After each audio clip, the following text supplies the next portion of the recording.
Hello everyone, my name is Ney Rubens and welcome to PLB Professional Languages Brazil. How to teach absolute beginners. In today's globalized world, most beginners ESL students have had some contact with English, usually through the internet, movies or TV. They have most likely studied English at some point in their lives and abandoned their studies. They are often referred to as false beginners. But every now and then we come across an absolute beginner, someone who has never been exposed to English. They can't even handle the most basic greetings, verbs or vocabulary for that matter. Whether you are teaching a complete group of absolute beginners or a few within a group of false beginners, here are some tips that will help your students to go from zeros to heroes. How to teach absolute beginners. My tip number one is to prioritize learning goals.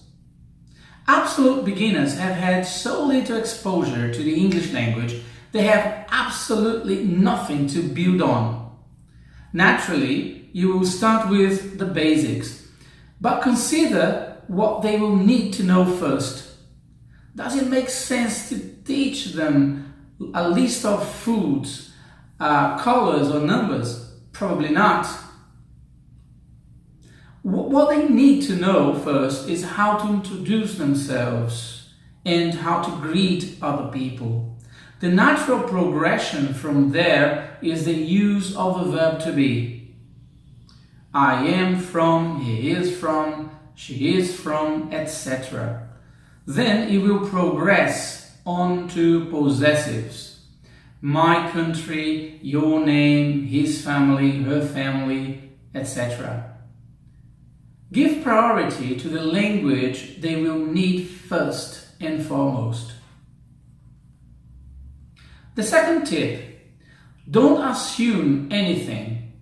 Don't make assumptions about what your students know. Assume they know nothing.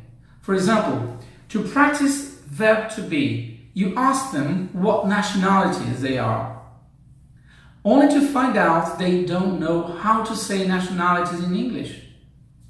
Countries and nationalities should be taught first and then practiced with the verb to be. And this goes for a multitude of vocabulary and expressions. Don't assume a student will be able to answer you if you ask, "How are you?" Absolute beginners won't know how to reply this question unless you have specifically taught them beforehand. Tip number 3. Celebrate small achievements.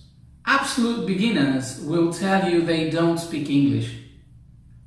Till the very end of the course, they will keep saying that, "I don't speak English." What they are thinking is that they don't speak fluently, but they do speak some English.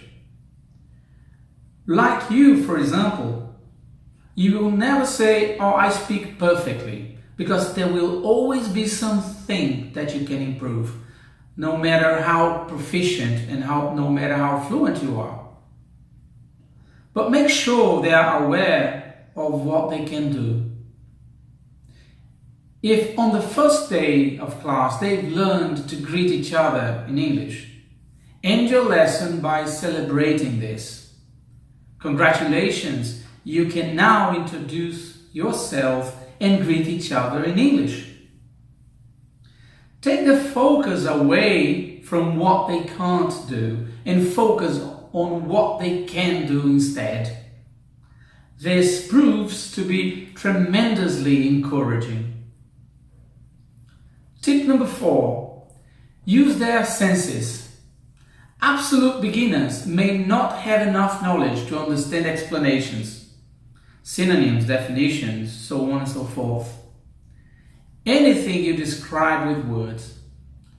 Instead, use their senses to maximize learning. The earliest to use with beginners are visual aids like flashcards. But don't forget to include plenty of gestures, as well as real-life objects, especially when you're teaching children. The use of realia, meaning objects that you use in the classroom, will allow you to utilize several senses at the same time. And it's often more engaging than two-dimensional pictures. Don't forget to use things that they can smell or they can taste, like spices or maybe like a sandbox and so on. Tip number 5, show, don't tell. Because they haven't been exposed to the English language enough, try to minimize their reading of dialogues and conversations and act out the situations instead. Consider this. When you teach students to reply to, for example, how are you? Do you have them read this short exchange first or just act it out directly? Of course, it's a lot better to simply show them how to reply. This goes for most of the expressions and functions they will have to learn. Bear it in mind. Tip number 6. Build on what they have learned before. It is essential for absolute beginners to review what they've previously learned, and it's a great idea to start each lesson with a brief review. But you can also reuse previously taught language to introduce them into a new context. Say you are now teaching your students how to ask for directions. Student A is walking down the street with a friend. Student B, when they run into student C. A introduces B to C. They review how to introduce someone already learning another topic. And then C asks for directions. Tip number 7, keep it real.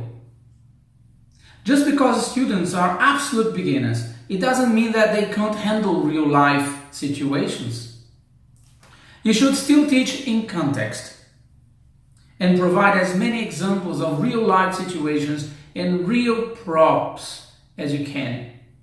Even though real maps, brochures or catalogs are filled with vocabulary they won't understand, it is important to help your absolute beginners to deal with it.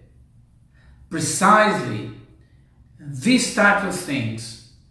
Show them how to pinpoint the information they may need, like say a phone number, an address or a website. Make sure they understand that it doesn't matter that they can't read the entire brochure.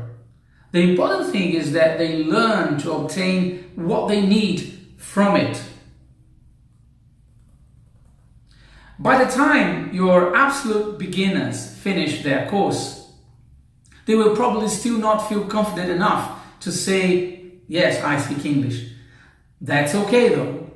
The idea of speaking English is too vague. Try to provide them with some specific examples of what they can do now. For example, now you can go shopping by yourself. Now you can ask for assistance. You can order food in a restaurant, and etc.